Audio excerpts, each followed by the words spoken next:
తెలంగాణ రాష్ట్రంలోని 40 లక్షలకు పైగా జనాభాతో బలమైన సంఖ్యగా ఉన్న మున్నూరు కాపు సామాజిక వర్గాన్ని మరియు ఇతర హిందూ బీసీలను తక్కువ చేసి చూపి వారికి లోపాయికారిగా సహకరిస్తున్న ముస్లింలను బీసీలుగా చిత్రీకరించి ముస్లింలతో బీసీలకు రావాల్సిన స్థానాన్ని వారి వెసులుబాట్లను భర్తీ చేయించాలని చూస్తోంది కాంగ్రెస్ పార్టీ రాష్ట్ర ప్రభుత్వం.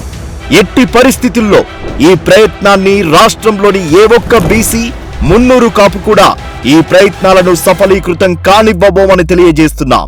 ముస్లింలపైనున్న అతి ప్రేమతో కాంగ్రెస్ పార్టీ ఇప్పటికే బీసీలకు అందవలసిన వెసులుబాట్లకు గండి కొట్టి మరీ ఉమ్మడి రాష్ట్రంలో ముస్లింలకు 4% రిజర్వేషన్ కల్పించి అస్సలు సిసలైన బీసీలను మోసం చేసింది అనేది ప్రతి ఒక్కరి భావన. అదే నిజం కూడా. ఇంకా సమీప భవిష్యత్తులో ఆ అవకాశాన్ని కాంగ్రెస్ కి ఇవ్వబోమని, రాష్ట్రంలోని బీసీలందరూ ఏకమవ్వాలని, ఈ దుర్మార్గాలను తిప్పికొట్టాలని కోరుతున్నాము.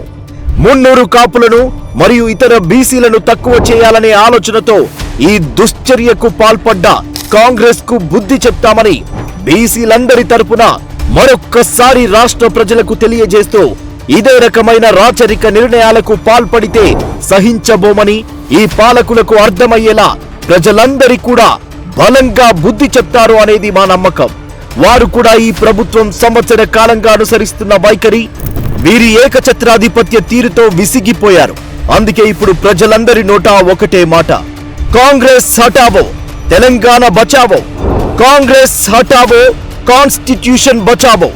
కాంగ్రెస్ ను తరిమి కొట్టి మన తెలంగాణను కాపాడుకుందాం సోదరులారా.